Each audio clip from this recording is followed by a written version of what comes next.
Olhe perto, verdadeiramente perto. No profundo do olhar de uma criança, nós vemos a esperança.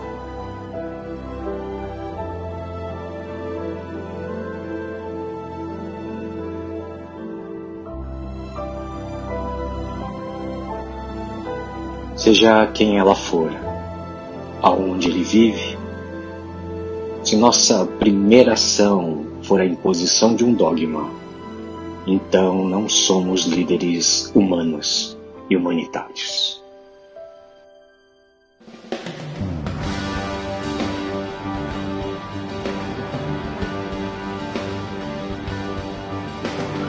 Nesses últimos anos, o Comitê Humanitário da Jethro International Chaplain tem avançado em mais de 180 países.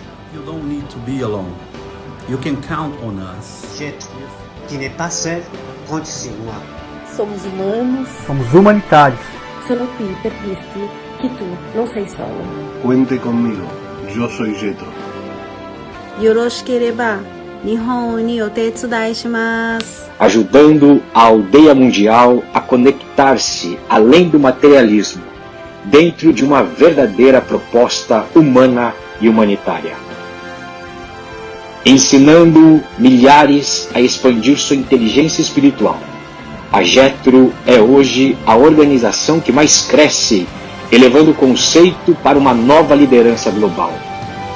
Venha unir-se aos grandes líderes. Torne-se um diplomata civil. Ouse ser um líder humano e humanitário.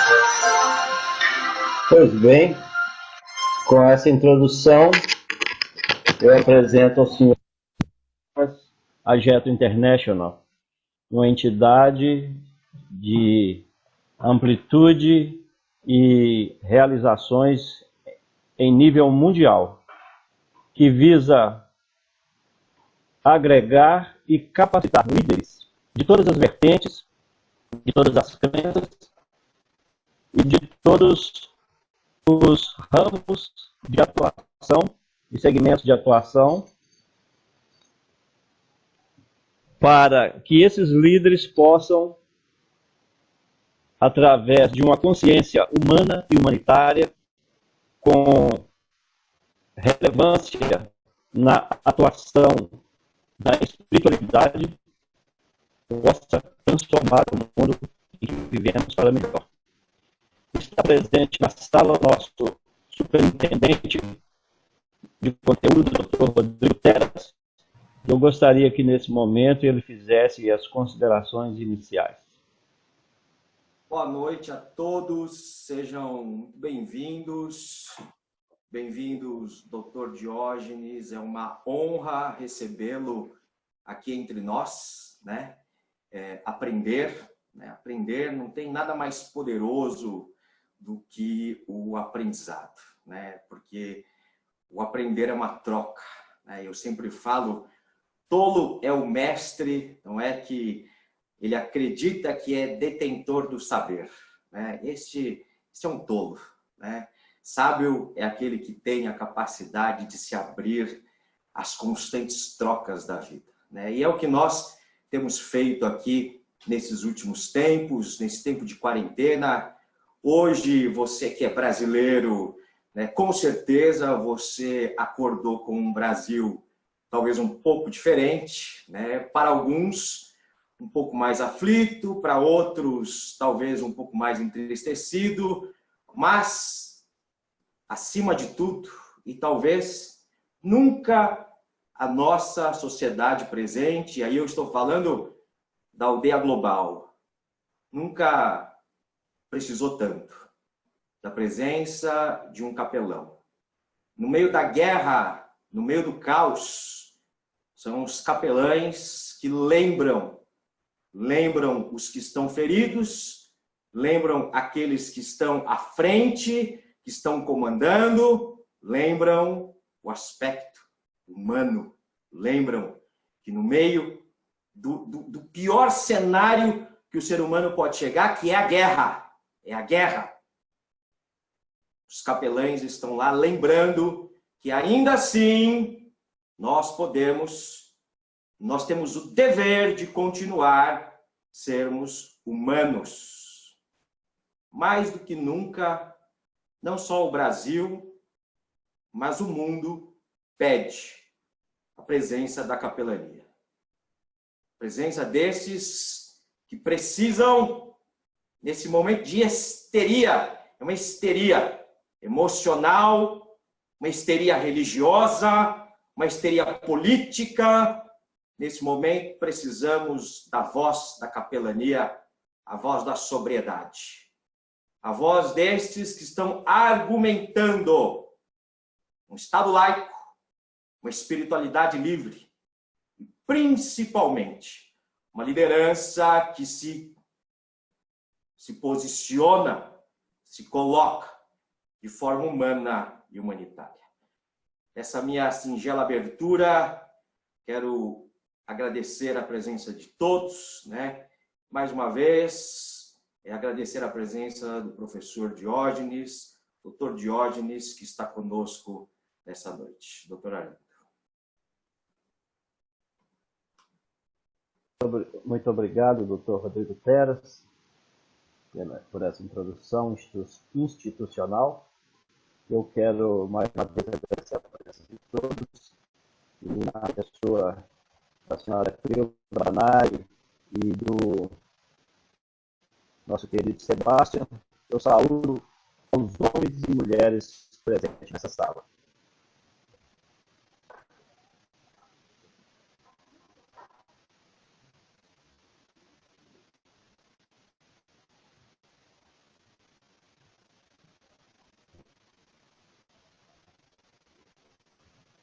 Muito bem, dando sequência.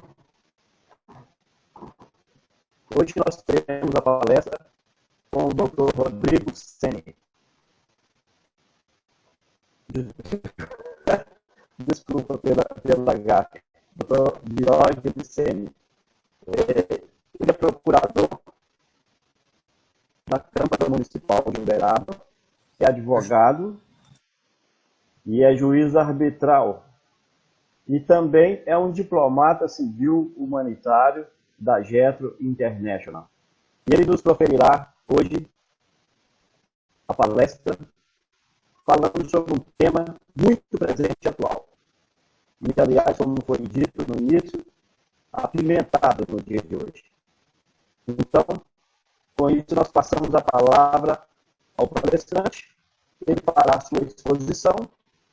Ao final, serão abertos os microfones para que os espectadores possam fazer suas perguntas. Eu quero lembrar aos participantes que a inscrição para a pergunta se dá através do aplicativo, clicando no Raise Hand, ou levantar a mão. Você clica em participantes, lá embaixo da caixa onde mostra a lista de participantes, tem a levantar a mão ou Raise Hand. Você clica, aparece para mim aqui que você levantou a mão. E aparece em ordem de inscrição. Então, na ordem, eu vou dando a palavra aos inscritos com a interferência ou a intercessão ou a interveniência do Dr. Rodrigo Teras, se ele achar que for necessário, e do próprio palestrante. Sem mais delongas, vamos passar ao palestrante. Sr. Rodrigo, Sr. Diógenes Ceni, com a palavra. Boa noite a todos. Vocês me ouvem bem? Eu ouço muito bem. Ok. Sim. Boa noite, estamos ouvindo bem. Ok. Bom, então, gente, primeiramente, né, eu quero aqui agradecer a Getro pela oportunidade de poder falar um pouquinho sobre um tema que, particularmente, eu gosto muito. Como o Dr. João Arlindo comentou, eu sou procurador-geral, estou como procurador-geral da Câmara Municipal aqui de Uberaba hoje. Me especializei na área do direito eleitoral pela PUC Minas de BH, por amar muito esse tema. Faço parte da Comissão de Direito da OAB, da 14ª subseção aqui. E, claro, né, eu não posso deixar aqui também de falar assim, do meu prazer, antes de entrar também nisso, que é um outro prazer que descobri, que é a questão arbitral, né, e aqui eu faço a reverência ao nosso Dr. João Batista, pela oportunidade, né, do curso realizado no Instituto, que me possibilitou, que me proporcionou essa oportunidade. Bom, aqui eu quero agradecer ao Dr. Rodrigo Teras pelas palavras, a minha gratidão, tenho aprendido muito com o senhor, muito mesmo, sobretudo no que tange a questão da espiritualidade, né, de agir, isso faz com que nós tenhamos a missão de vida. Isso é muito bacana, muito obrigado. Quero agradecer aqui o Renato Freire também, né, o Dr. Rodrigo Teras, superintendente da Getro, o Renato Freire como presidente também, que me deu essa oportunidade, ao Dr. João Arlindo, né, mais uma vez ao Dr. João Batista, a minha amiga Cleusa Badanai, nós temos trabalhado muito, muito obrigado, né, tem sido um prazer, ao meu irmão também, que faz parte da Getro, que é o Hélio Sene, muito obrigado, meu irmão, por tudo também. E, é claro, aqui, agradecer a todos e a todas que tiraram um pouquinho do tempo para estar aqui conosco hoje. Eu brincava um pouco antes de começar a nossa reunião, numa sexta-feira, às 20 horas, falando sobre direito eleitoral, mas nada é por acaso, porque vejam só, o doutor Tera já deu uma dica ali, eu brinquei com o doutor João Batista, falei, bom, começa um pouco apimentado hoje, né, para falar sobre direito eleitoral, especificamente no dia de hoje. Falava isso com o doutor João também, o doutor João Batista falou assim, não, apimentado não, nós começamos com a bomba, né, que estourou, mas não é o foco aqui, né, nós vamos falar aqui especificamente do direito eleitoral, mas não temos como não mencionar algo sobre a política, que são questões intrinsecamente ligadas, né, aquilo que vamos falar um pouco hoje é feito por quem é político, por quem é detentor de mandato, e acima de tudo, porque essa palestra pode parecer, eu digo palestra, mas esse bate-papo, claro, eu estou aqui num sistema de aprendizado também, eu não venho aqui apenas prestar informações, mas venho aprender com observações, sugestões de todos vocês. Eu diria que o direito eleitoral, né, a política são questões intrínsecas, então uma coisa não caminha sem a outra. Então, voltando ali, eu estava dizendo que isso não quer dizer apenas a situação aqui de quem seja pré-candidato às eleições, mas a você também que não vai candidatar ou que é simplesmente o cidadão que vai lá fazer o seu voto, porque a responsabilidade é muito grande. E apesar de parecer que não é necessário, é sim necessário a gente conhecer algumas regras aí para a gente poder exercer esse direito, né, ao voto. E, sobretudo, para aqueles que vão participar, e agradeço aqui a presença de todos, mais uma vez, vi que tem alguns amigos queridos que estão aqui na palestra, que trabalham comigo aqui, a todos a minha sincera gratidão, não vou me arriscar aqui a citar um nome ou outro, porque senão eu acabo cometendo aqui algum erro, e eu não gostaria de deixar ninguém de fora.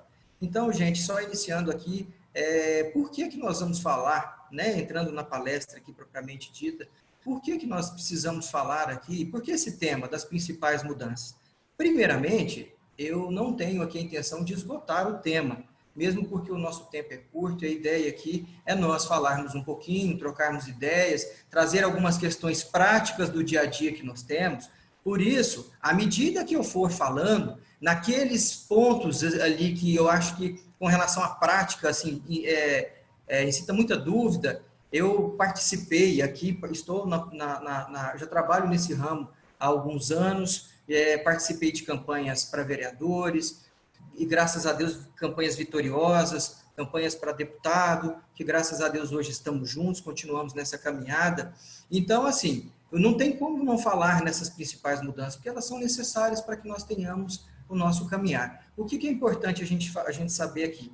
Vamos pensar, antes de entrar ali nessas principais assim, mudanças, que essas mudanças, gente, o exercício de voto, eu não vou entrar aqui na questão histórica, mas vale lembrar que o exercício do voto é feito lá atrás, desde o ano de 1532, quando os moradores lá da primeira vila fundada lá na colônia portuguesa, em São Vicente, em São Paulo, eles foram às urnas lá. Eles foram às urnas para eleger aquele conselho municipal. Então nós estamos falando, gente, de 488 anos atrás.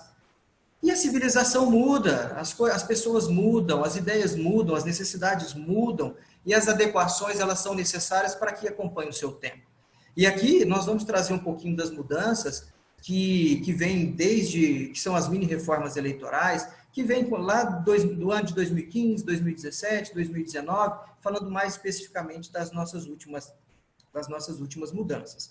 E é claro, gente, que eu não vou me ater aqui à letra da lei, ficar lendo artigo, uma ou outra a gente faz alguma menção, porque tudo está disponibilizado na legislação, no próprio material aqui que nós vamos passar, fazendo algumas referências de forma direta, e, claro, no próprio site do TSE, que de forma ampla está lá através das suas resoluções, né, que elas disciplinam e regulamentam essas mudanças sempre um ano antes das eleições, respeitando aí o princípio da anualidade, princípio constitucional determinado por nossa Carta Magna.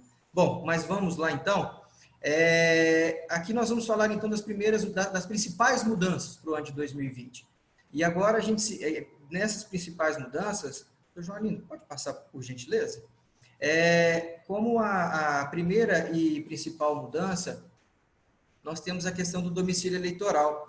Esse domicílio eleitoral, antigamente, eu fiz questão de dizer assim, como era e como ficou, para ficar uma coisa mais didática, né? E mais direta. Como era e como ficou.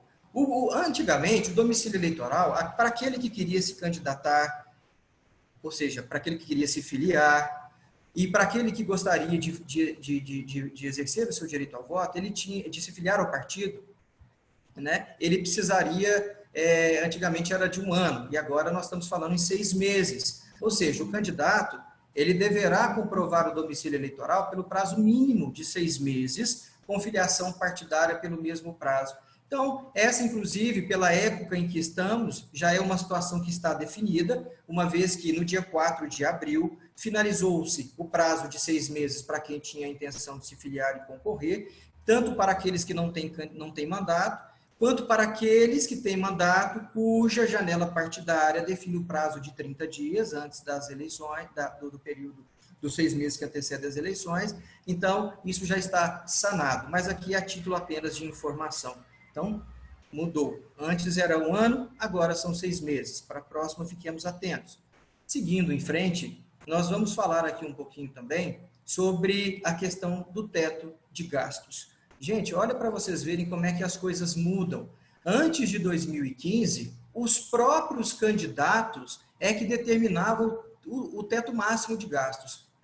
Após a lei de 1365 de 2015, que o TSE ficou com a incumbência de definir esse limite. Isso era antes.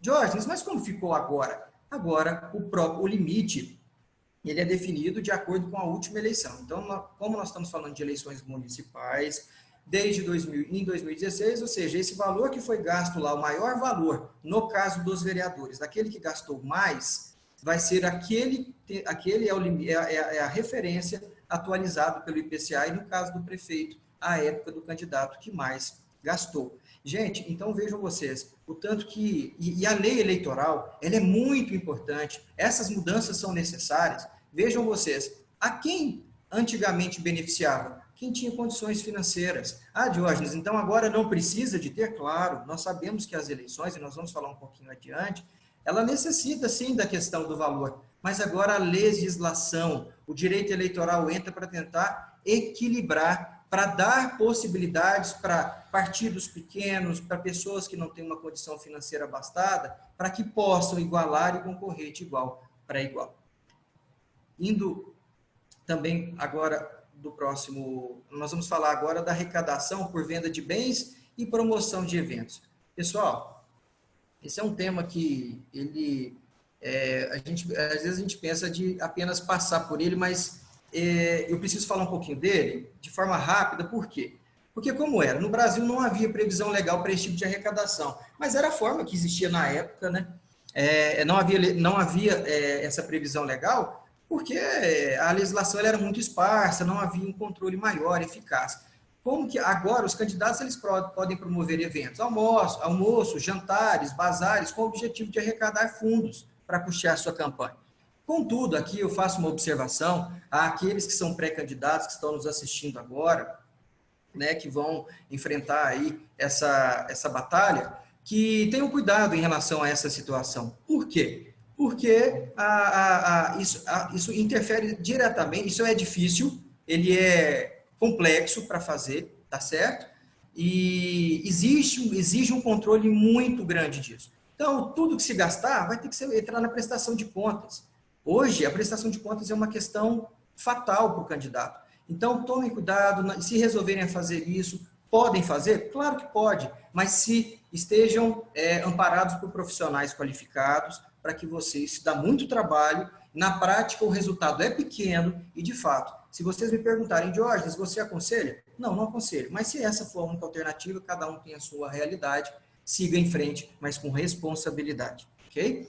Indo mais adiante aqui agora, nós vamos falar da multa da doação, da arrecadação de recursos por vaquinha digital. Pessoal, isso é uma inovação, tá? Mas eu percebo aqui no dia a dia, quando as pessoas vêm me perguntar sobre isso, tem mais dúvidas do que propriamente certezas. Não havia previsão dessa espécie em 2016. Ela foi introduzida agora em 2018, certo? Então, como ficou? Ela é a única maneira legal de você conseguir começar a arrecadar aí fundos para a sua campanha. Contudo, gente, tomem cuidado, porque nós vimos acontecer várias situações de empresas que se dizem idôneas fazerem esse trabalho e, ao final, ficarem com dinheiro.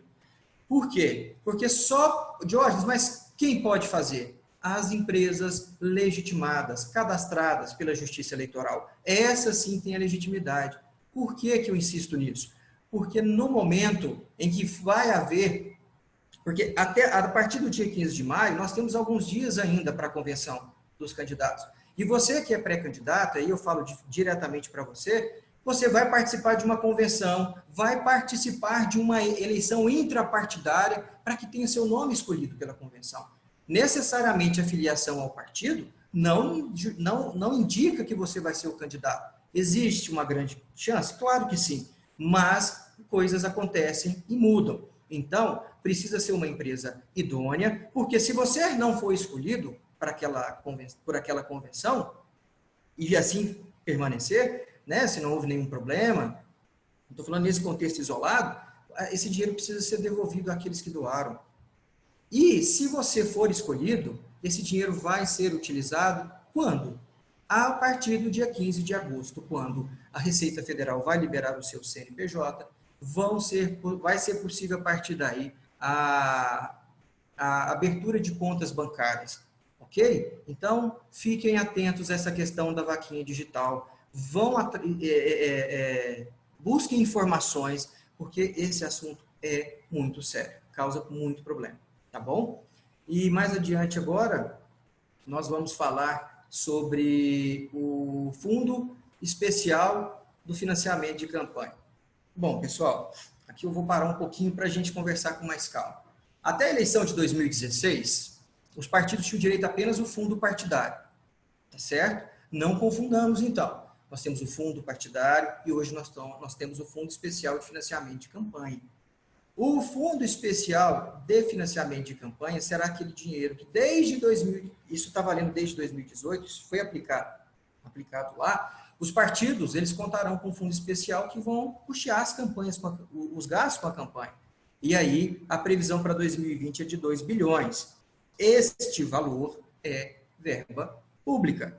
Esse tem sido um dos assuntos mais polêmicos, mais discutidos, e que vem trazendo aí várias questões, várias dificuldades aí, que trazem essa dúvida. Então, Por que eu digo isso? Hoje, o fundo especial, esse dinheiro público, existe uma parcela de pessoas e até de partidos que defendem que ele não seja pago, que ele não seja disponibilizado para a campanha de 2020, com a justificativa dessa infeliz pandemia que assola não só o nosso país, mas o mundo. E aconteceu no nosso ano eleitoral. Infelizmente, gente, isso causa muita discussão. Por quê? Porque quando a gente vai falar desse fundo, tem partidos que defendem, mas por que tem então, Jorge? Me explica aqui. Por que tem partido que defende que sim, e que deve ser utilizado, e partido que defende que não? Gente, campanha se faz com dinheiro, não tem jeito, com muito, com pouco, que seja, mas ela vale, ela é cara, uma campanha é cara. E o que acontece? Aqueles que defendem é porque defendem a não aplicação, e aí é uma opinião particular, respeitando aqueles que pensam diferentes, eu entendo que tem uma condição, uma estrutura melhor, e a partir daí eles falam, não preciso disso, mas eles têm de onde tirar. E as outras pessoas, outros partidos pequenos não têm, não terão, isso vai causar esse desequilíbrio. E a hora que a campanha for para a rua? Como que vai ser essa situação?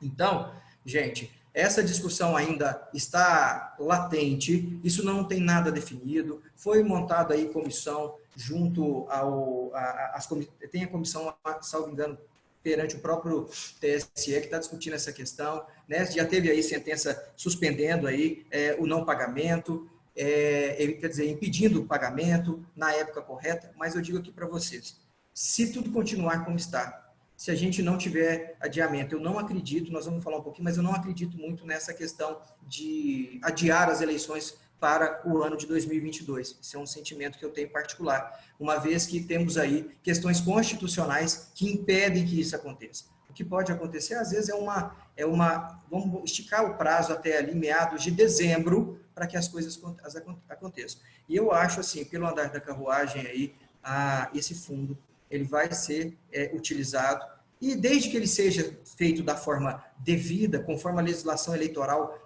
prega, eu entendo que, se bem utilizado, não tem problema algum. Então, respeitando a opinião daqueles, a opinião contrária, respeitando a questão dos 2 bilhões aí, se vai ser ou não utilizado ou não na pandemia, isso eu não vou entrar nesse contexto, nem é o nosso objeto, eu estou falando da questão de legalidade. Então, hoje, ele é plenamente legal e, se nada mudar, ele vai ser aplicado agora nas eleições de 2020, vai ser disponibilizado e aí a coisa caminha, segue. Ok? Então, indo um pouquinho mais adiante, pessoal, essa multa da doação acima do limite, também quero aqui fazer alguns comentários. O que ocorre? Em 2016, o doador que ultrapassasse os limites legais, ele estaria sujeito a uma multa que iria variar entre 5 a 10 vezes o excesso. Ok? E hoje, ele pode até 100% do excedente da doação.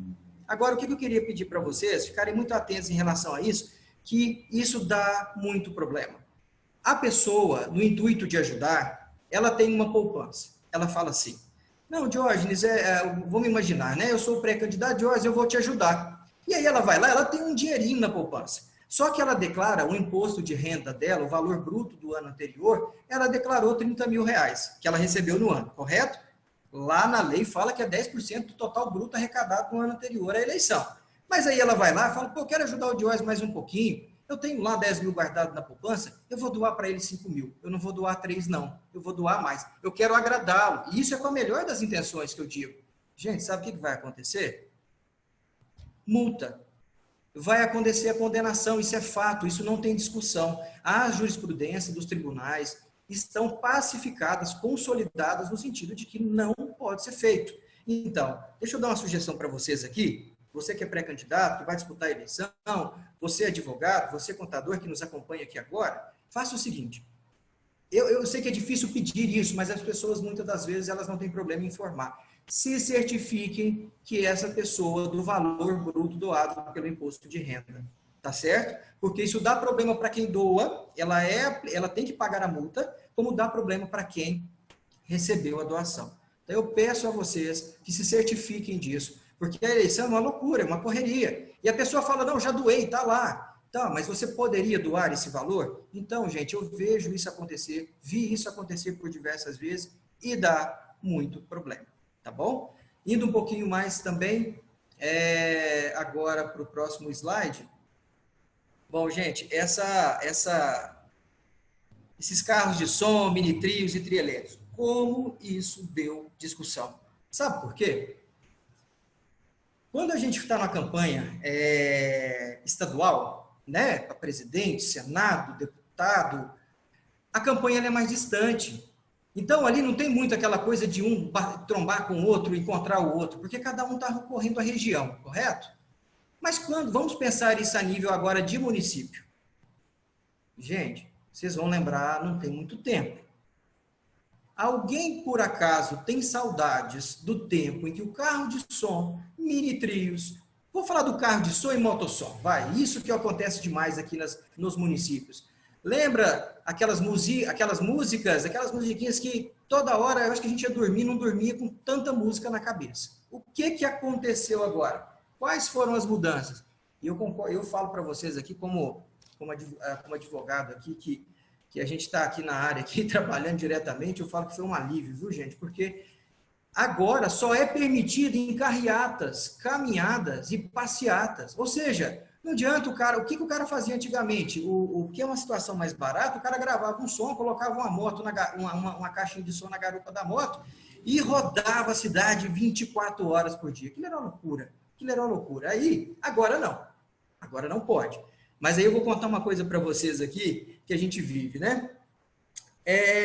Nós temos aí os gurus das campanhas. Aqueles que não se renovaram, que vêm de experiências de 1900 e bolinha, que tem aquele pensamento, não, advogado é para resolver problema. Não, faz aqui que a gente dá um jeito lá. Pessoal, não façam isso. Olha só para vocês, o que eu já ouvi? Vou contar duas situações aqui.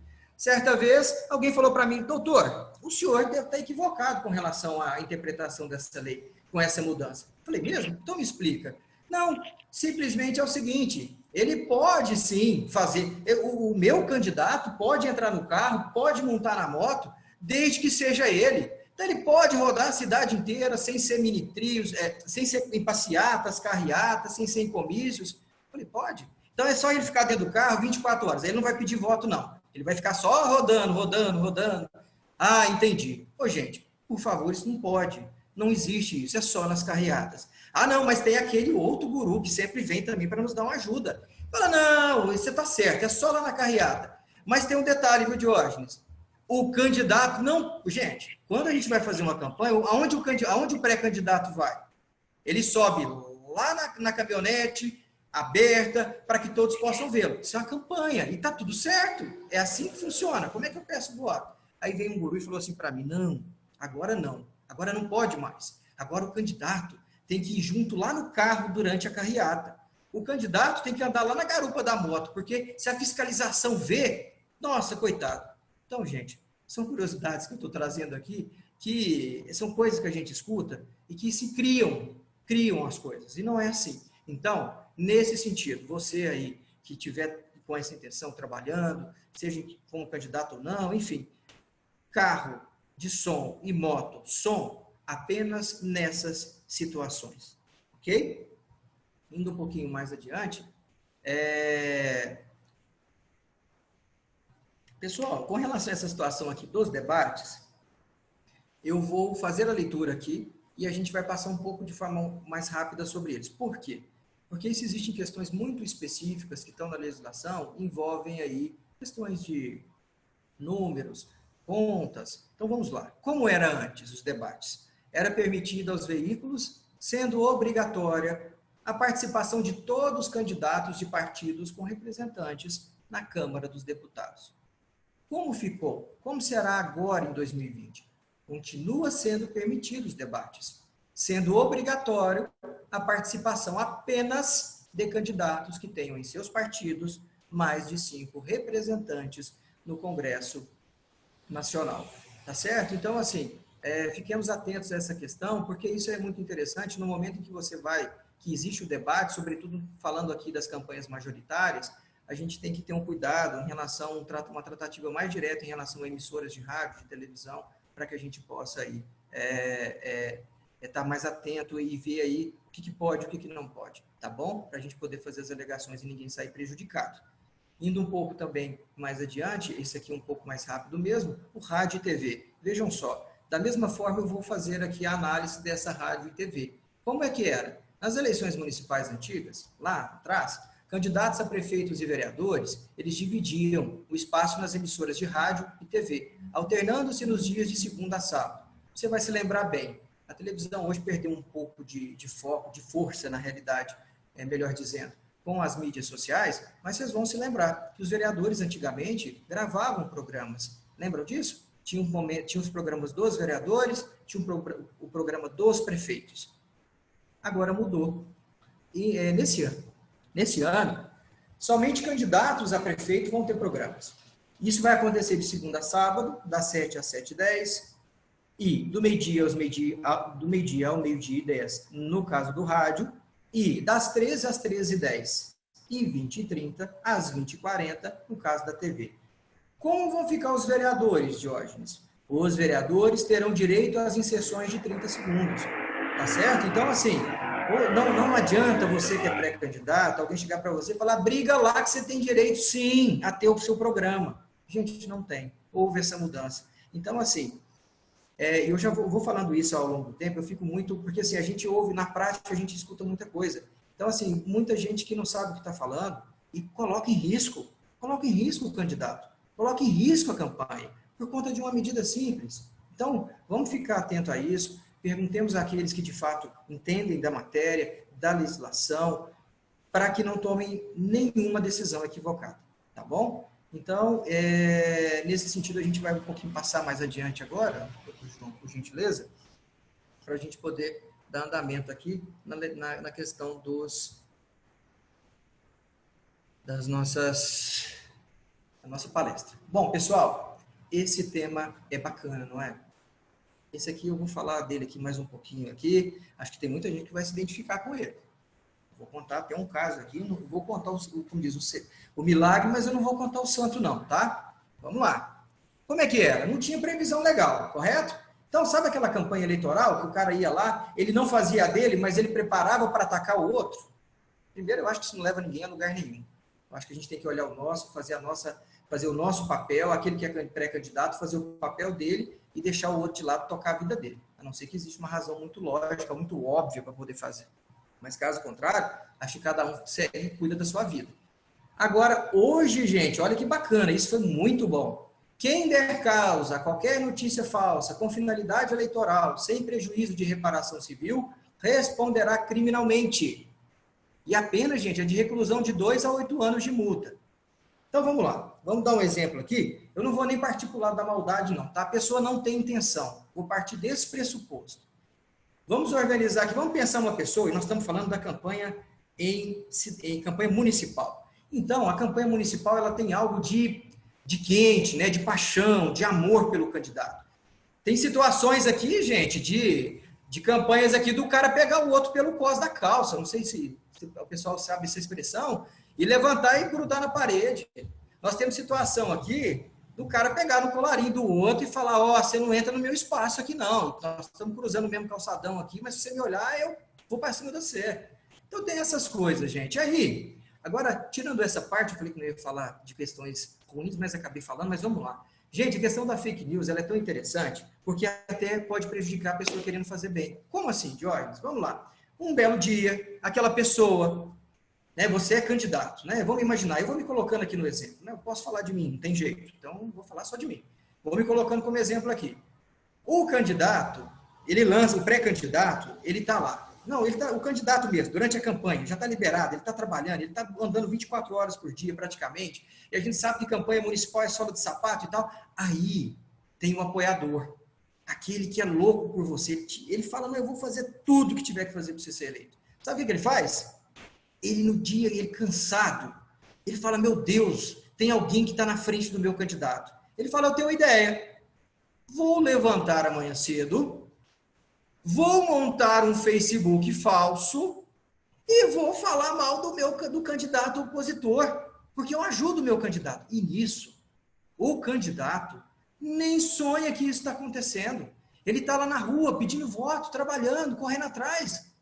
Mas o cara, no intuito de ajudar, ele foi lá e fez uma fake news lá e começou a falar mal do outro na intenção de ajudar. Vejam vocês que risco, que perigo é essa fake news.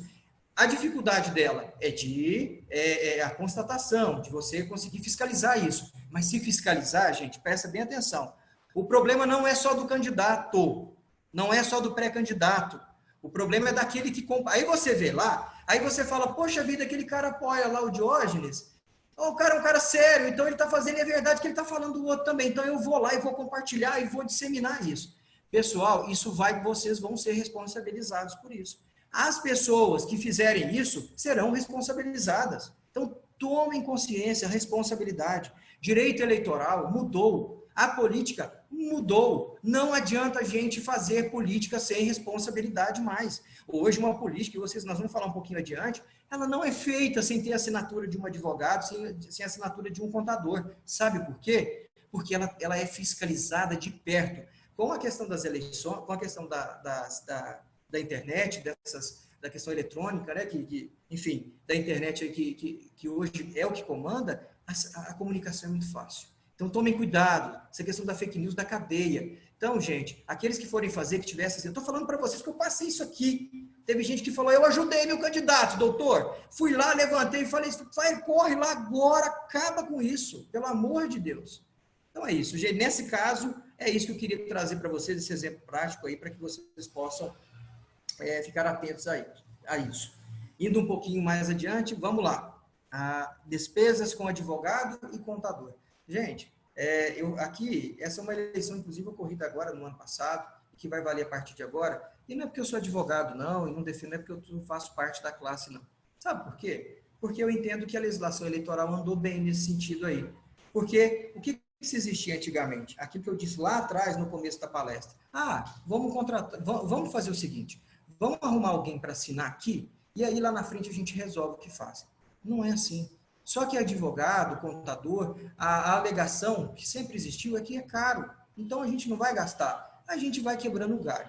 Então, isso com respeito a todos os colegas, e é claro que a gente aqui tem a situação dos trabalhos e daqueles que se dedicam, eu respeito muito, é uma profissão que eu amo, devo tudo a ela, mas aqui eu preciso trazer isso para vocês, porque a legislação eleitoral colocou dessa forma. Porque antes, olha, as despesas com advogados e contadores, elas eram estimáveis, né, estando limitado ao valor estipulado em teto. Então, estimáveis, ou seja, o advogado doava o trabalho dele em exercício, ou seja, ele não recebia, né? Ele ia lá, era uma doação estimável, ou seja, não havia dinheiro, havia uma estimativa daquele valor que valia o trabalho dele, e ele fazia um contrato de doação estimado e ele exercia sua função.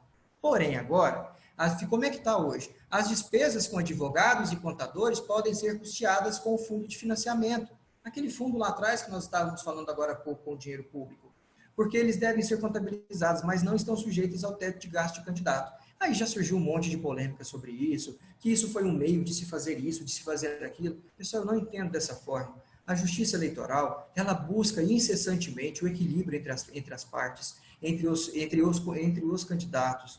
Então, o que ela traz aqui? Ela dá a condição, fala, partido, você que é pequeno, você que não tem condição de fazer, contrate os seus respectivos profissionais qualificados para que a campanha seja justa, a campanha seja limpa, dentro da lei, e a gente acabe com coisas como Caixa 2, essas espertezas que tanto valiam lá atrás, e agora não tem jeito mais. Eu gosto muito de falar isso para vocês, tem um amigo meu que ele fala direto isso, e ele é de campanhas atrás, e ele fala assim para mim, quero nem saber disso, doutor, o senhor é advogado? O senhor resolve isso depois. Não, não é assim. Sabe o que eu faço? Eu falo, é assim que você está falando? Então tá bom. Então nós vamos fazer, você vai praticar determinada coisa? Então tá bom, assina aqui para mim. Sabe por quê? Porque eu não compactuo de determinadas situações. Advogado hoje não...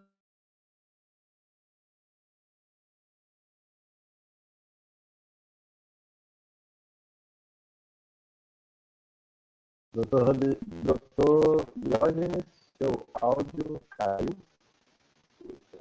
Eu acho que sua ligação caiu aí. Então, prestante está out. Vamos aguardar.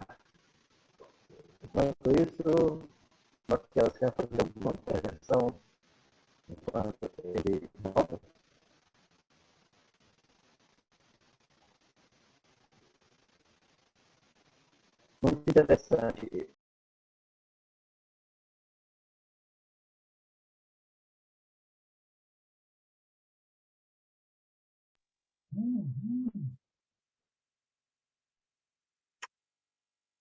Como desliga isso?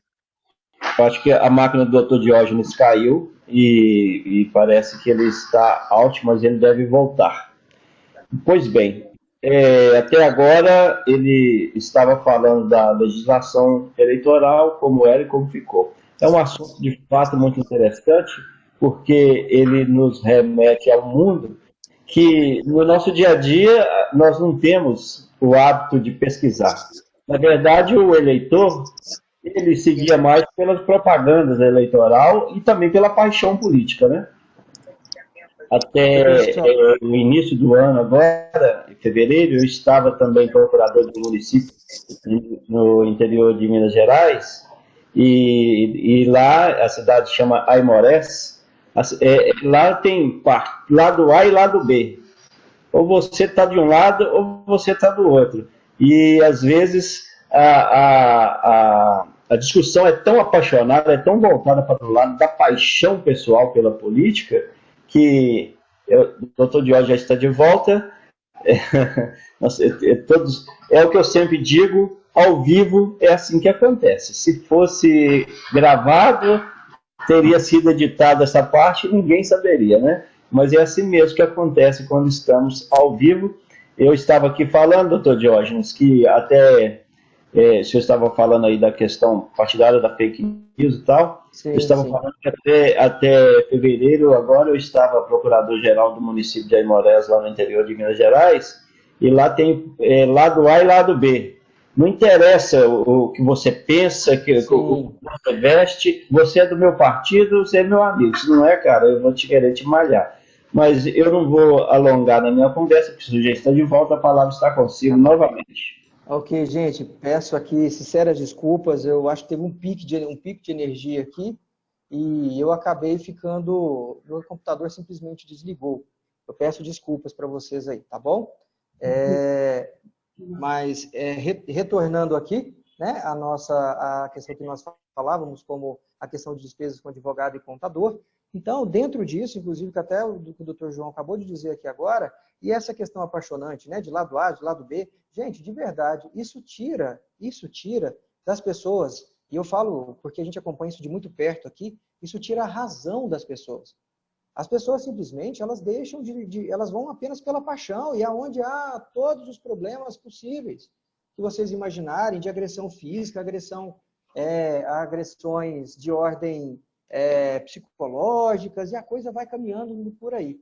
Então, o que eu estou dizendo aqui? Que a legislação eleitoral, ela andou bem nesse sentido, porque ela dá condições hoje do partido poder ter profissionais qualificados, né, para poderem aí fazer o seu trabalho, para poder orientar o seu candidato, a campanha, o que deve ser feito, o que não deve, inclusive a questão do contador. Gente, um contador é de fato importantíssimo. Vou dar um exemplo para vocês aqui. Vocês sabiam, por exemplo, que a partir do momento que você recebe uma doação, tá bom? Você foi lá, abriu sua conta. Primeiro, antes disso, você sabia que se você for receber dinheiro de fundo partidário, se você tem que abrir uma conta para isso. Primeiro, você tirou o CNPJ, você vai lá e abre uma conta para você poder movimentar todo o seu dinheiro lá dentro. O dinheiro da campanha, certo? Que é o dinheiro que vai ser prestado contas lá, aí dentro do teto estabelecido. Depois, você pode ir lá e aí você fala, não, mas o partido falou que vai me doar um pouco também, vai me ajudar na minha campanha. Aí você tem que ir lá e abrir outra conta. Ah, não, mas eu também vou receber valores provenientes desse fundo agora, esse fundo novo. Então, você tem que ir lá e abrir uma outra conta. Então, gente, se a coisa não for feita da forma devida, vocês vão ter muitos problemas. Uma campanha não acaba quando sai o resultado ali nas urnas, porque você pode ganhar e não levar. Você já pensou? Fazer uma campanha, lutar, e a gente sabe da dificuldade que é uma campanha municipal. É literalmente a sola do sapato. Você tem hora de sair, não tem hora de chegar. É por isso que as pessoas ficam tão... existem tantas brigas, tantas discussões. Como o Dr. João falou, é o lado A e lado B. Aqui tem cidade que é o seguinte, aqui manda 2 famílias.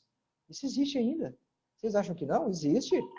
E aí a gente tem que saber o quê? Ter um equilíbrio para a gente poder falar, ó, isso não cabe mais, isso não existe mais, aqui a gente tem que caminhar dessa ou dessa maneira. Então eu quero aqui pedir muito encarecidamente para vocês. E eu não estou dizendo por mim, não, eu estou aqui só a título de informar, de trazer para vocês essas mudanças. Gente, essa é uma mudança importante. Partidos que precisam investir em pessoas qualificadas e que entendam do assunto. Eu estou falando de advogados, de contadores, porque hoje a campanha está judicializada. Hoje você tem, já pensou, você ganhou a campanha, lutou tanto, teve uma campanha fantástica, foi eleito. Aí você não assume, porque eles vão impugnar isso. Aí você teve um registro, lá o registro, você sequer passou da sua registro de candidatura que vai ser impugnado. Não, você chegou até o fim, você teve os votos, e lá na frente você vai ser diplomado. Você não vai ser diplomado, dependendo do que você tiver feito. Não, mas eu fui diplomado, mas então você vai ter ele cassado, porque existem situações para isso. Então, gente, por favor, invistam nisso, tá certo? Tenham muita atenção com isso. Isso é investimento, isso não é gasto. Essa coisa de advogado resolver problema lá na frente, contador resolve lá na frente, não existe mais. Nós estamos, hoje é a prevenção. Essa é a nossa atual realidade. Eu diria que, meus caros, minhas caras amigas, que vão existir eleições que antecediam a 2020 e agora as eleições pós-2020. Nós vamos ter uma eleição como nós nunca vimos antes. Por todo esse contexto político, de saúde. Por isso, agora, mais do que nunca, se atentem a essas questões técnicas. Deixa eu chegar um pouquinho que esse tema eu gosto muito, então a gente vai mais um pouquinho adiante aqui, doutor João, senão eu não consigo, eu vou ficando preso aqui.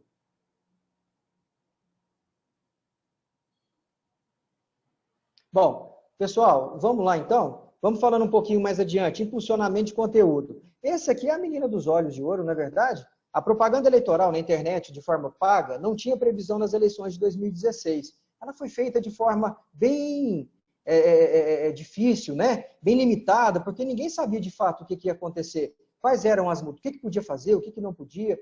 Contudo, em 2018 isso foi feito. E foi um boom, porque isso permitiu que a campanha fosse feita de forma igual. Todo mundo tem uma rede social hoje, um Facebook, um WhatsApp, enfim, as redes sociais aqui, elas estão à vontade para que todos possam utilizá-la.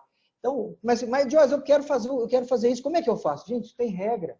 Só que agora mudou. Nas eleições de 2020, eles podem contratar o impulsionamento de suas publicações. Isso podia ser lá em 2018 também. Mas agora, eu entendo que a fiscalização está um pouco maior.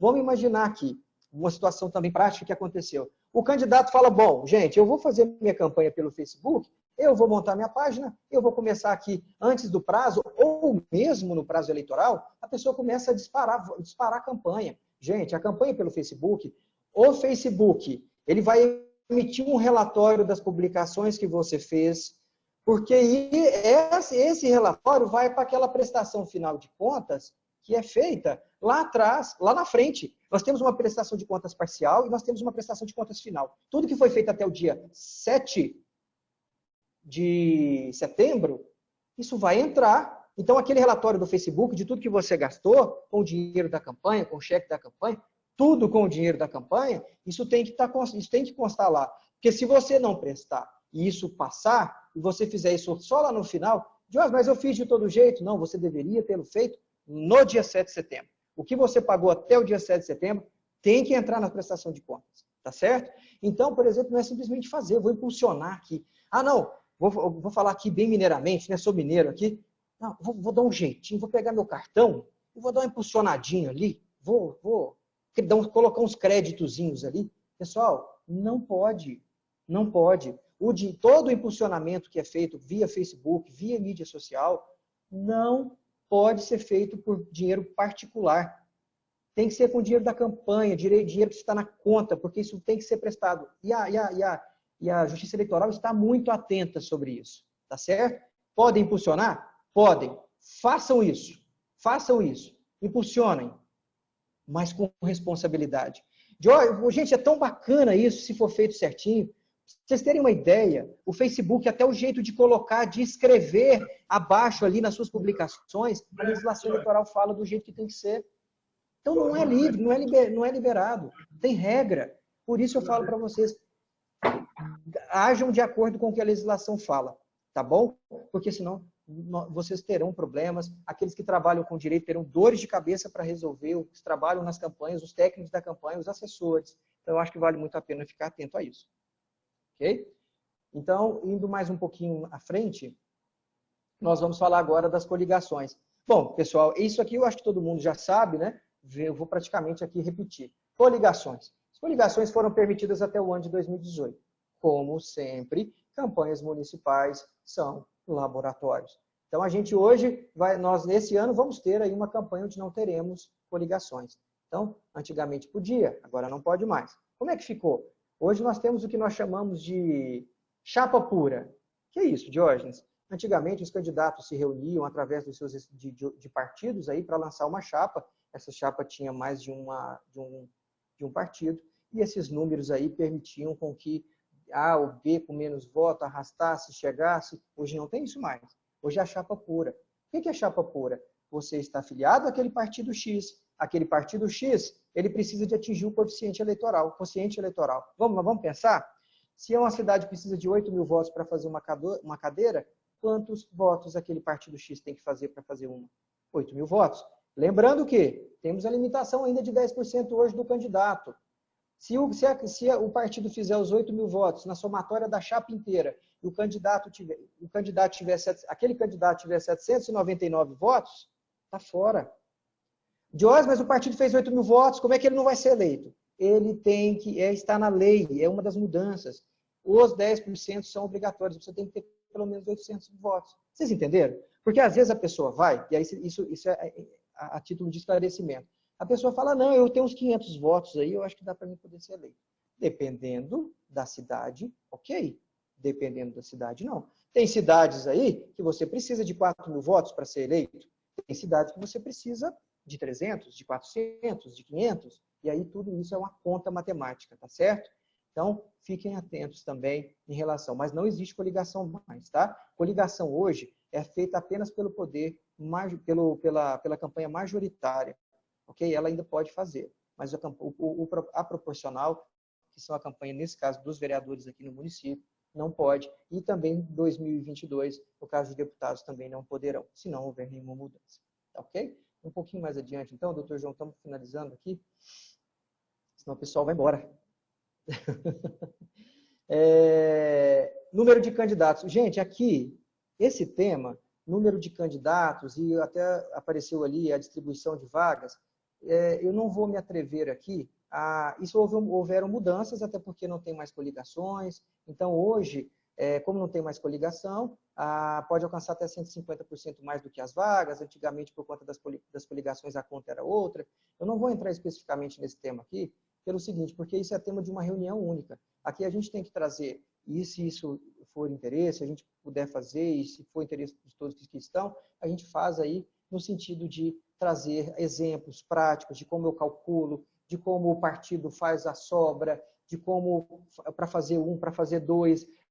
Porque hoje, olha o que é interessante, gente, com essa mudança, inclusive, os partidos hoje, eles podem, mesmo aquele partido que não atingiu o quociente eleitoral, para ele poder fazer uma cadeira, ele vai poder, na sobra, ele pode entrar na conta novamente. Então, isso dá condição que, mesmo que ele não tenha atingido, ele possa voltar lá naquela fila, lá no fim da fila, e às vezes conseguir. Não só contra a minha família, como aqueles que estão...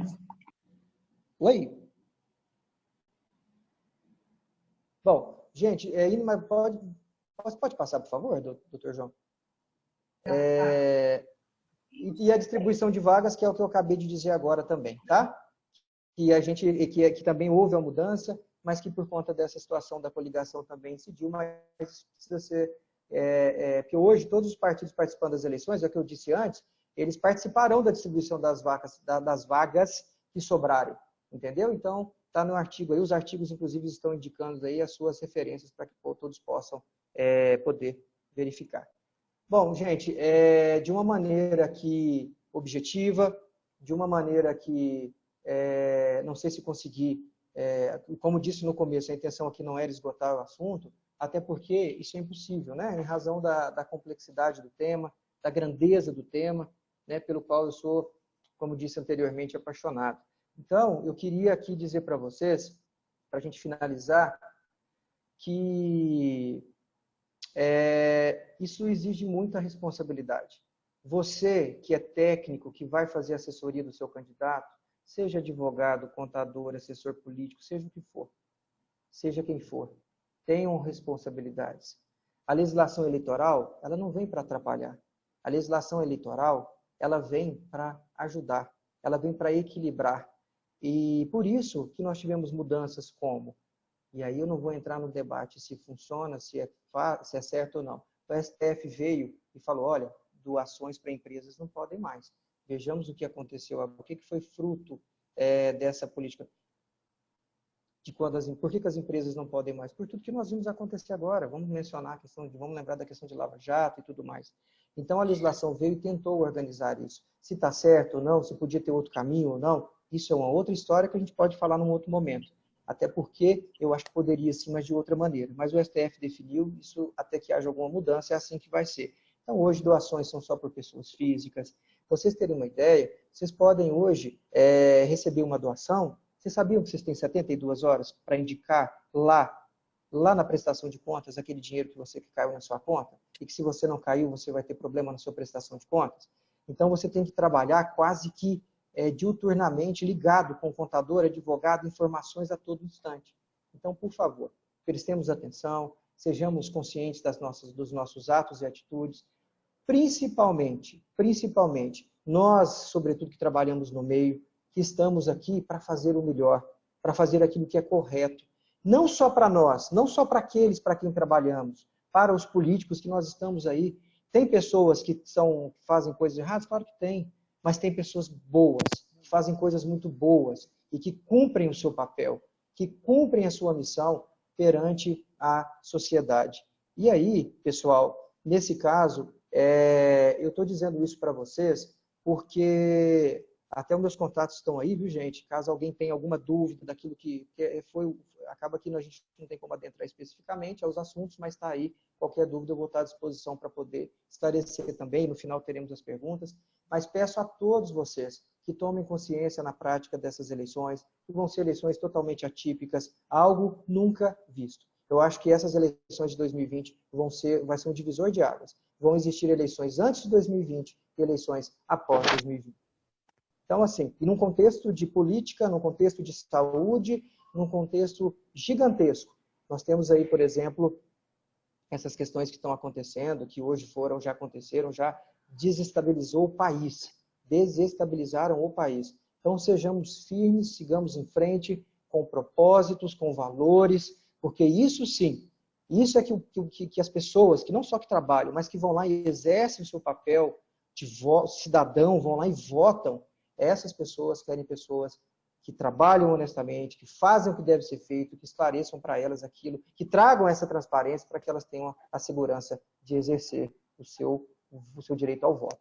E para finalizar de verdade, pessoal, eu quero aqui finalizar com uma frase de um palestrante que eu gosto muito, que é o Haroldo Dutra, e ele traz uma questão que me faz, isso é para reflexão, para todos nós, porque todo mundo fala, eu faço o que eu quiser, eu sou livre para fazer, e a coisa não é bem assim. Vamos lá, abre aspas.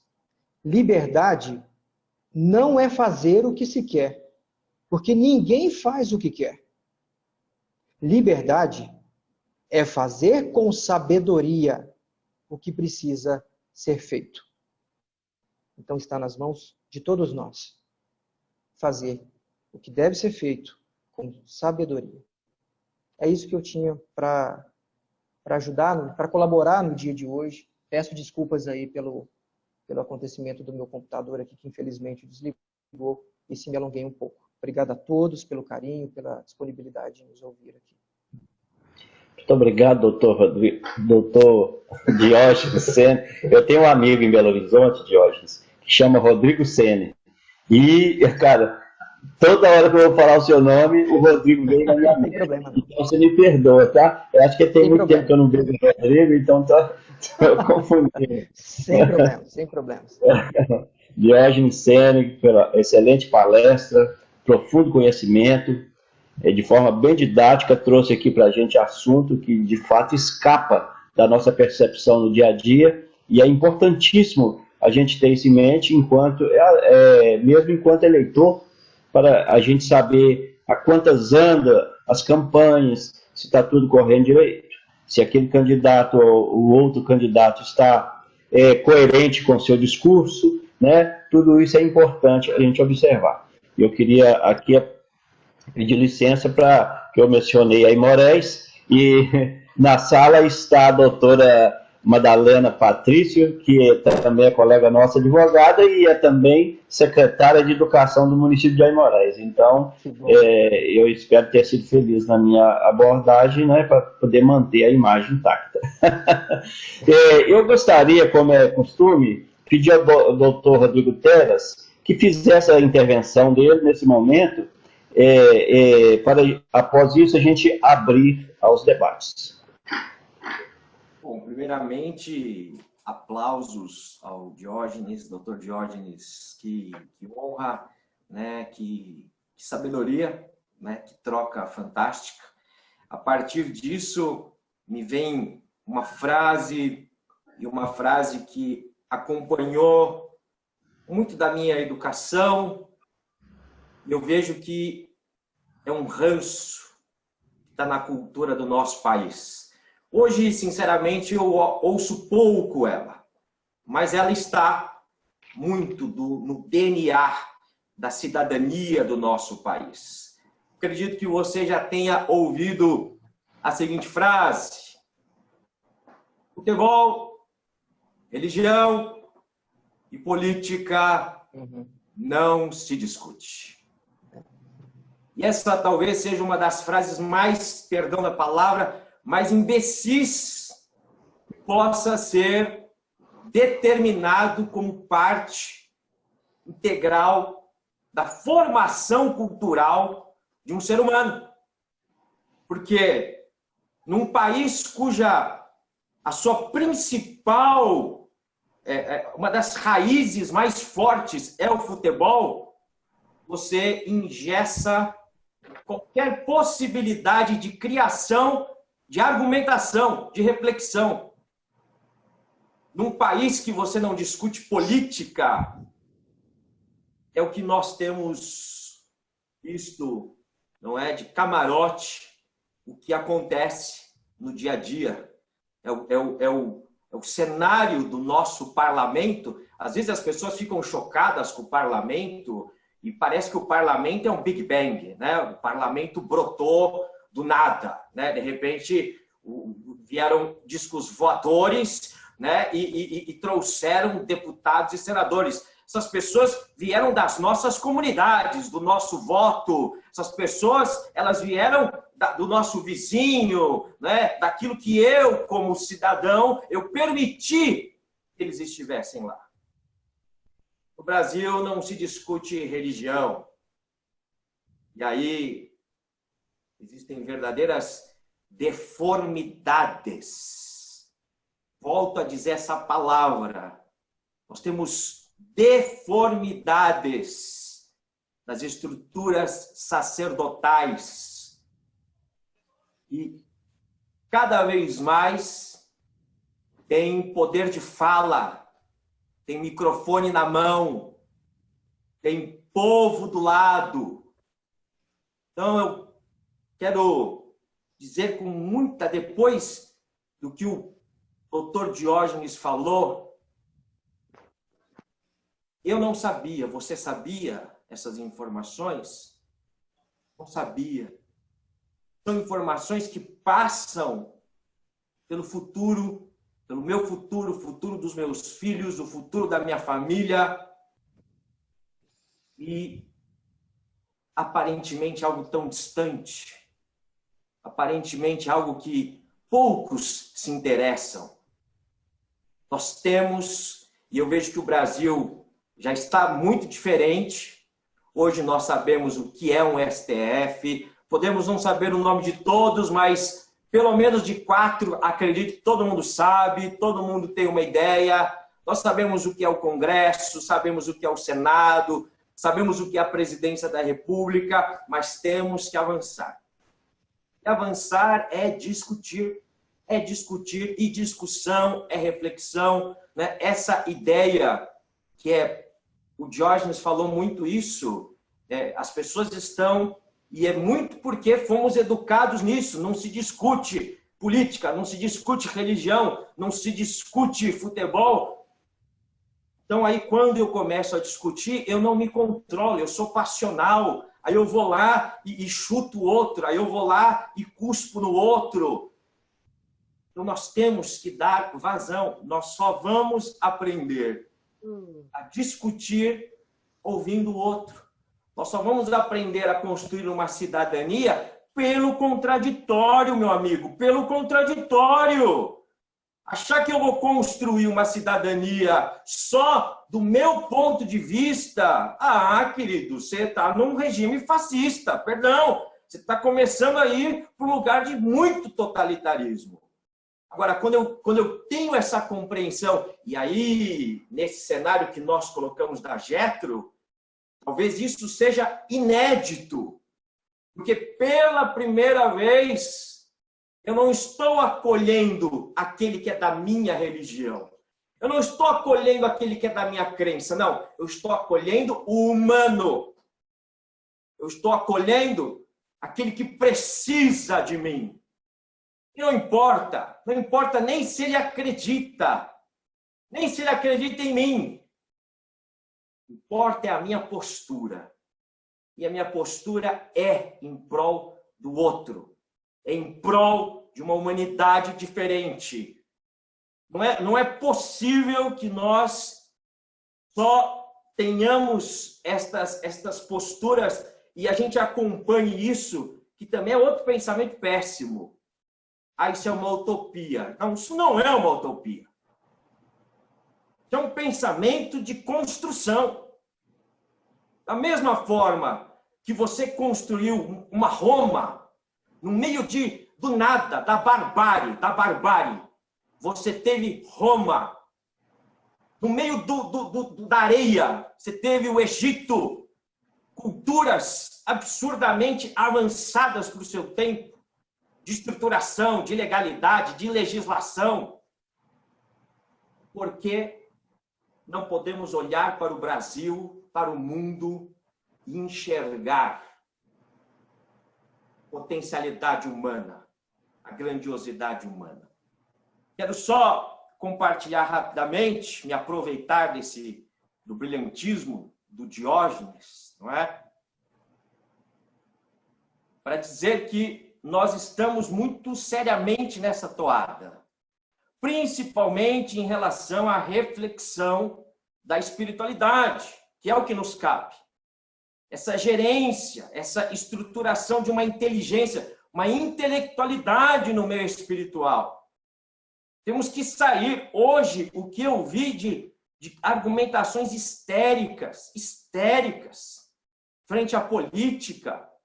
Então, nós temos que começar a criar uma geração com uma intelectualidade espiritual, uma inteligência espiritual. Estou vindo nestas semanas, falei do Bruce Lee, amanhã vou falar do Steve Jobs, espiritualidade e inovação. Então, como é que dentro de uma estrutura aparentemente muito materialista, eu consigo ser espiritual? Criando, possibilitando, impulsionando situações. Já existe, e está lá no meu canal, Rodrigo Terra, você entra lá no YouTube, coloca, já coloquei o primeiro bloco dessa plataforma, que daqui a pouco nós vamos lançar, e esse primeiro bloco já levando a essa discussão, verdades espirituais, quais são as suas verdades, como é que elas foram criadas. Depois, em breve, e aí eu estou em dúvida qual deles eu vou colocar primeiro, mas já estou finalizando as 2 próximas aulas. Deus conosco, o lema de fé de Adolf Hitler. Esse foi uma das pesquisas mais longas que eu fiz. Como é que o nazismo enganou 30 milhões de alemães, religiosos alemães. 30 milhões foram enganados. E Adolf Hitler usava este lema debaixo da suástica. Vamos estar vendo isso. E por último, não é? Dentro dessa linha dos conteúdos abertos, e pode ser que a gente abra mais, mas até então o planejamento são esses 3. O imbecil coletivo na religião do outro, obviamente, né? Porque na minha religião não existem imbecis, não é, João? Né, Dr. Jorge? Na minha só tem pessoas excelentes, maravilhosas, pessoas inteligentíssimas, não é? Então, não, é na religião do outro, tá? Então, pode vir, você não vai ficar ofendido, ok? Mas é um imbecil coletivo. Eu peguei muito dos livros do professor Olavo de Carvalho e fiz uma releitura para esse comportamento da espiritualidade e principalmente da estruturação dogmática que nós temos passado, não é? Então, amanhã vocês são os meus convidados, né? E termos muito este olhar, né? Política se discute, futebol se discute, né? E religião se discute. Por isso eu deixo aqui o meu abraço a todos os corintianos, pessoas bonitas, saudáveis, que eu tenho certeza que estão nesta sala, né? Só para deixar claro isso, tá? Com ressalvas, né? Com ressalvas. Concordo, com muita ressalva aí. Ok, obrigado, doutor Rodrigo Peras. Foi muito oportuna a sua intervenção, porque talvez nem todos sabem o que é a Jetro e o que a Jetro faz. A Jetro International, ela hoje atua em mais de 180 países, captando, formando e colocando líderes para que, através de uma liderança humana e humanitária, e também através de um trabalho de capelania, eles possam, e a Jetro, através deles, possa alterar o mundo para melhor, mudar o mundo para melhor. O nosso lema, o nosso slogan é que, por onde passa o diplomata civil humanitário da Jetro, ficar melhor do que estava. Essa é a nossa vontade e esse é o nosso lema. Os nossos valores é que a sociedade onde nossos filhos, nossos netos irão crescer, trabalhar, divertir, se amar, seja muito melhor do que possa parecer aos pessimistas. E nós fazemos isso através de promoção diplomática desses líderes. E eles adquirem, através da Jetro, uma chancela para que eles possam fluir através da sociedade, através das governanças, através dos governos, através de embaixadas e através de todo o mundo. Com esses distintivos, eles se apresentam para o trabalho humano e humanitário. A Jetro International, por exemplo, ela pôde, nesse tempo de pandemia, onde a circulação está limitada, conseguir que aqui em Portugal, por exemplo, onde eu estou, fosse repatriado alguns brasileiros que estavam aqui à deriva, sem saber o que ia acontecer, porque o hotel já tinha terminado a reserva, não tinha voo para voltar, e eles estavam sem saber o que fazer. A Jetro entrou no cenário, através das forças de governo, as forças de comando local, e esses brasileiros foram repatriados. Também, por exemplo, na Argentina, onde o toque não era nem quarentena, era toque de recolher. Se qualquer cidadão saísse na rua, era preso, mas nós treinamos os líderes humanos e humanitários exatamente para poder atuar nesses momentos de crise, nesses momentos onde a sociedade estiver em vulnerabilidade. Aí a Jetro emitiu uma carta ao governo argentino e a presidência daquele país baixou um decreto que os capelães da Jetro, os diplomatas civis da Jetro, pudessem circular livremente para prestar socorro. Então, para que vocês tenham noção, esta é a Jetro International. E, feito essas considerações, eu devolvo a palavra ao palestrante, e se tiver já quem queira fazer perguntas, Já tenho aqui 3 mãos levantadas, da Leda Peçanha e da Cleusa Badanaia e do Maicon Santos. Então, nós vamos, pela ordem, passar a palavra à dona Leda. Obrigada. A senhora já é uma getriana, dona Leda? Bem aí? Eu fiz um curso.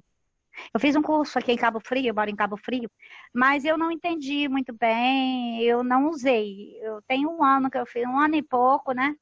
Eu tenho aqui, mas eu não usei, porque eu não tinha noção de como usar. Eu sei como cuidar de uma pessoa com necessidade. Eu cuido, inclusive. Eu faço parte de uma associação de pessoas ostomizadas, eu ajudo, eu faço várias coisas que o prefeito não fez, e os políticos, né? E eu procurei ajudá-los. E daí eu passei a ser, assim, bem conhecida, e graças a Deus eu também tenho as patentes, eu criei um produto para pessoas ostomizadas, pessoas que usam a bolsa de colostomias. E eu ajudo muito, procuro ajudar as pessoas com necessidades, pessoas com deficiência, e devolvo dignidade para a pessoa que usa essas bolsas de colostomia, através da cinta que eu criei. E eu criei outras coisas, banheiro portátil, eu criei várias coisas. Eu comecei a criar, né? Porque eu também já tive câncer e usei essa bolsa. Então, através do meu sofrimento, eu passei a ajudar as pessoas. Hoje eu recebo doações, faço doações, eu vendo meu material, né? Que eu criei. E eu eu adorei essa palestra hoje, principalmente. Eu não sabia de que se tratava, né? Então, falou de política, né? E eu preciso muito de estar ligada na política também, porque eu dependo da política para ajudar essas pessoas que têm necessidades, e existem leis já que dá direito a essas pessoas a ter as bolsas. Você entregue bolsa todos os meses, bolsa de qualidade, geralmente dão bolsas ruins, bolsas que não vale a pena, e aí sou eu que ajudo, entendeu? Eu que estou sempre...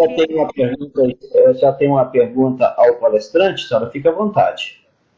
Sim, ao político, ao palestrante político.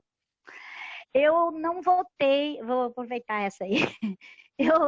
De repente, me deu vontade de me candidatar, não sei se posso, mas eu não votei na eleição passada, nas eleições passadas, eu votei em 2 eleições, eu votei no primeiro turno, as 2 últimas. No segundo turno eu não votei, e agora não votei nem no primeiro, acho que só teve o primeiro turno, não sei se teve o segundo, não me lembro, e não votei. Será que eu teria condições de candidatar? Meu filho tem um partido, ele formou um partido político. Só que não é aqui, é em Rio das Ostras. E eu fiquei assim, super interessada agora, porque eu estou abrindo uma associação de ostomizados, eu sou coordenadora de um programa de pessoas com deficiência e ostomizados, né, também, que são deficientes. O nome é Movimento de Ostomizados do Brasil. Então, ele foi criado em Brasília e é do Brasil inteiro, entendeu?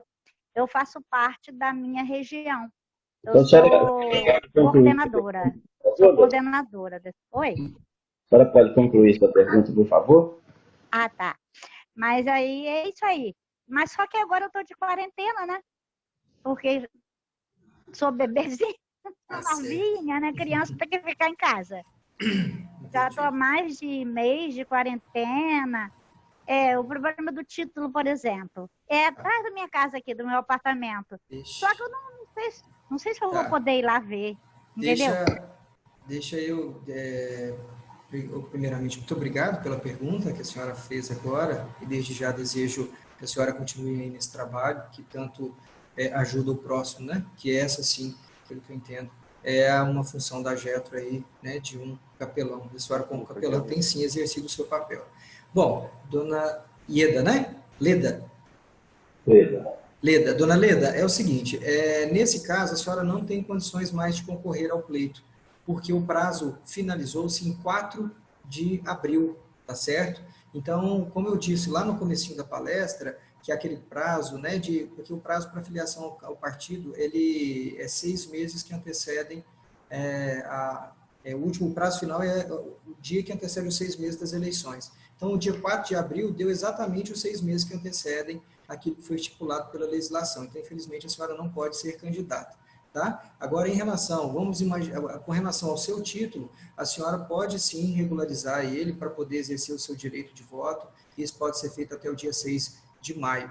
Agora, aqui, quando quando finaliza o prazo. Se a senhora, por conta da quarentena, e aí existe a dificuldade dos cartórios eleitorais para que eles possam atender, a senhora pode fazer isso, procurar um advogado. A senhora pode fazer isso pelo meio eletrônico, porque hoje a Justiça Eleitoral, ela também é eletrônica, então é o PJE. E a senhora pode avisar ao cartório eleitoral de forma antecipada que a senhora tem a intenção de corrigir esse erro, né, de consertar aí, resolver esse problema com o título, por causa da senhora não ter votado, e aí recolher, fazer o pagamento da multa e tudo mais, e a senhora ter o direito de poder votar agora nas eleições desse ano, tá bom? Ok, muito obrigado, doutor Diógenes Sene. Eu vou passar a palavra a Cleusa Badanari.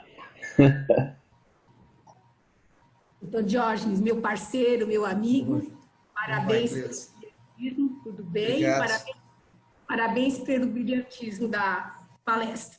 Obrigado. Eu tenho perguntas para fazer. Eu sou contadora de alguns políticos na prestação de contas já há muitos anos. Além dos 3 S's, sola, sapato e saliva, como ficam as questões de propagandas eleitorais e a prestação de contas? Houve modificações para este pleito próximo? Minha amiga Cleusa, obrigado pelas palavras. Ótima pergunta. Sim, houveram modificações, tanto a questão de prazos, vamos fazer por partes. Com relação à prestação de contas, no seu caso, como contadora, há mudança, sim, de prazo. Antigamente, você podia fazer uma prestação final, agora você tem 2. Obrigatoriamente, ela tem que ser feita parcial. Tudo que for feito, vou dar um exemplo. Você vai contratar o candidato, o candidato, vamos falar das eleições, né? Vamos imaginar que estivéssemos em eleições. O candidato vai contratar o pessoal para trabalhar na campanha dele. Por exemplo, aquelas moças, geralmente, o rapaz, que ficam panfletando, né? Se eles forem contratados antes dessa data do dia 7, por exemplo, de setembro, porque lembrando que a eleição, se nada mudar, vai ser do dia 15 de agosto, né, a 4 de outubro, então, até o dia 7 de setembro, aquilo que foi feito tem que ser informado, por exemplo. E dentro dessas informações, como eu também disse lá, por exemplo, a questão da informação a quase tempo e a hora daquilo que for feito nas eleições. Por exemplo, transferência de dinheiro, tem 72 horas para fazer, não pode deixar de informar, tem que abrir a conta, tem que pegar a folha de cheque. Hoje pode fazer transferência, então hoje eu entendo que cada vez mais vai diminuir a questão dos cheques, mas, por exemplo, o cheque da campanha, a conta da campanha, então isso são mudanças que ocorreram que de forma intrínseca, e aí a gente precisaria, Cleusa, até mesmo, se fosse o caso, dos 2 temas que você me perguntou, prestação de contas, cabe aí informações específicas, tem uma legislação específica para isso, para a gente falar de algumas dessas principais mudanças, e, por exemplo, no caso das propagandas, tiveram várias mudanças. Vou trazer uma para vocês aqui, aproveitando a sua pergunta, Cleusa, e que também poderia ser objeto de uma reunião, de uma palestra específica, porque ela é muito... E essa é uma matéria extremamente gostosa, né? Por exemplo, sabe aquela situação que o pessoal chega bem na hora da campanha, aí tem a tal do comitê eleitoral. Aí o comitê eleitoral fala lá, qual que é o tamanho da placa que eu tenho que colocar no meu comitê? Aí eles falam assim, não, é 4 metros quadrados. Não, é meio metro, porque a legislação fala em meio metro quadrado e fala em 4 metros quadrados. Só que até 2018 isso não estava legalizado, isso não estava estipulado e definido por lei. Graças a Deus, esse ano nós temos isso definitivamente estipulado pela jurisprudência, que em comitês, o tamanho da placa é de 4 metros quadrados, ponto final. E aí, fora, Dios, mas eu quero colocar uma placa de 4 metros quadrados na minha casa. Não pode. Tem que ser um adesivo de meio metro quadrado e fora o comitê não se pode mais. Aí, Cleusa, só para finalizar, eu acho interessante a sua pergunta, porque eu me lembro que certa feita a gente estava aqui na campanha e aí tivemos um imóvel, né?